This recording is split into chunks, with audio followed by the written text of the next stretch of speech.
mother. Then, when against them both I've sinned sins, worse than the halter's meed.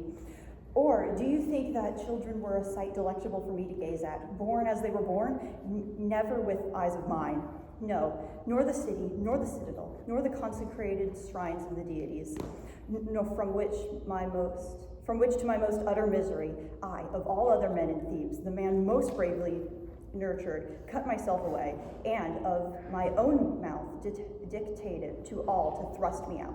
The impious, me, declared abominable of heaven, and Laius' son, was I who in myself made evident so dark a stain with unaverted eyes to look on these?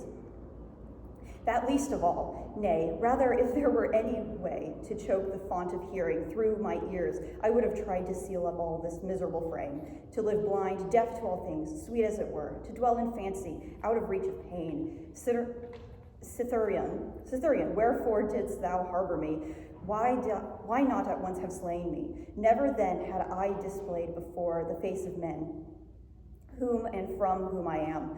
O Polybus and Corinth, and the old plattered roof I once called mine, with the thin film of honor, corruption overskinned, you fostered me, found ill myself, and from ill parents now, O you, the three roads, the lonely break, the corpse, the pass and the divided way, which at my hands drank blood.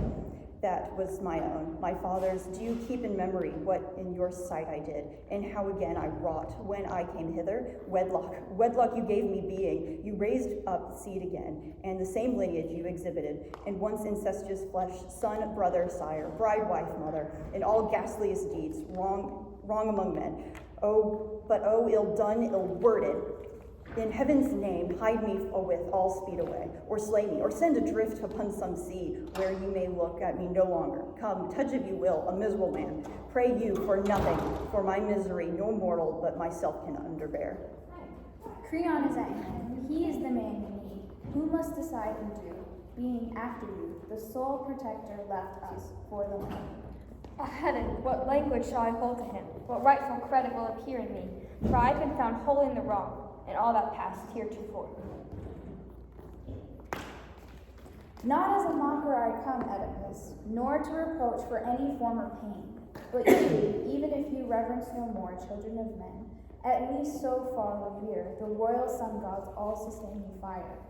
Not to parade thus flagrant such a sword as neither earth nor day can tolerate, nor do from heaven take him in instantly, that kindred only should behold and hear the griefs of kin, fits best with decency.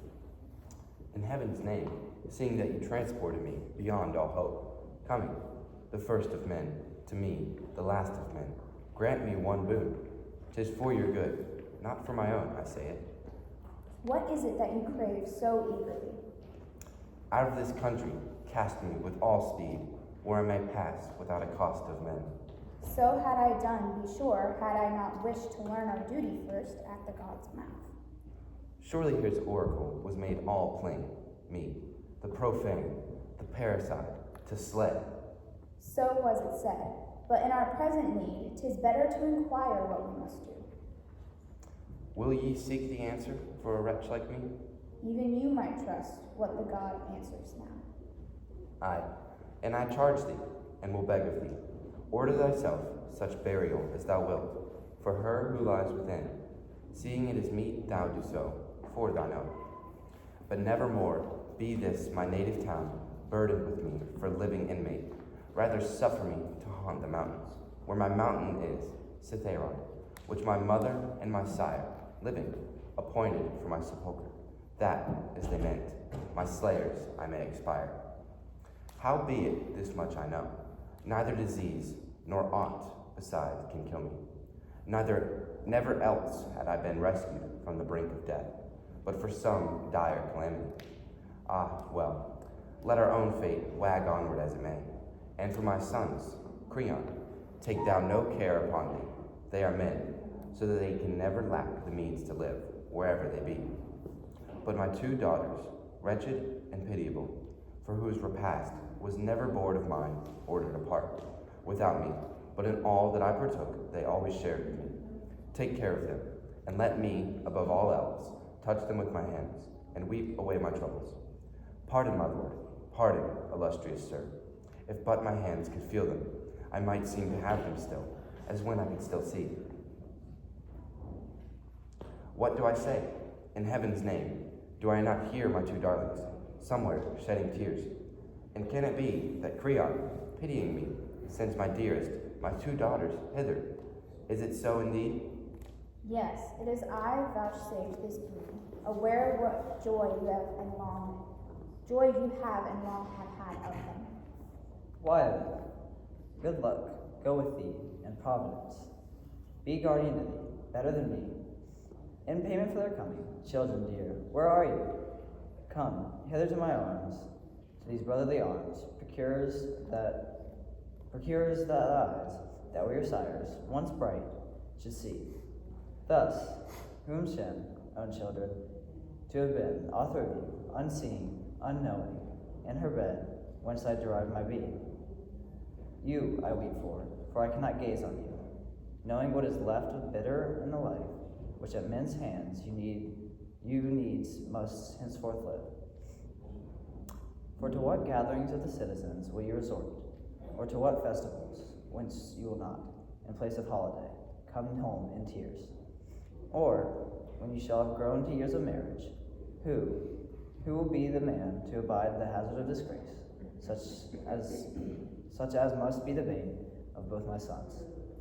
And you as well, for what reproach is lacking?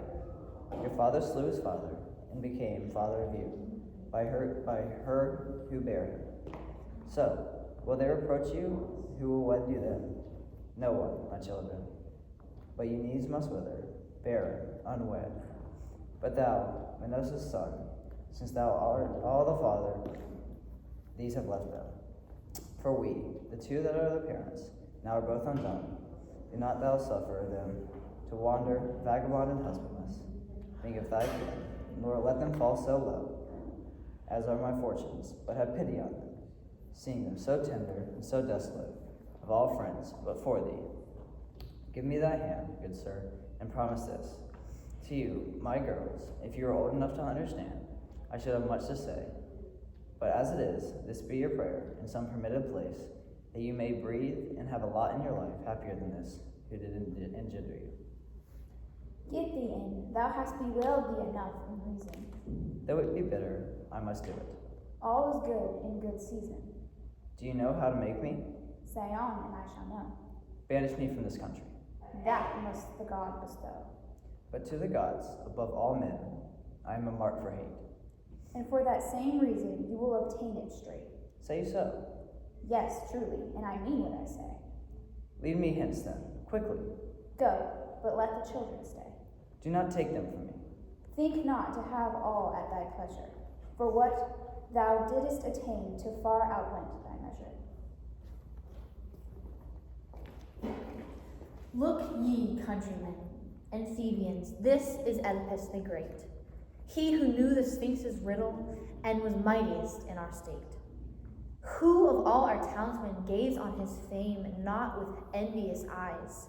Now in what a sea of trouble sunk and overwhelmed he lies.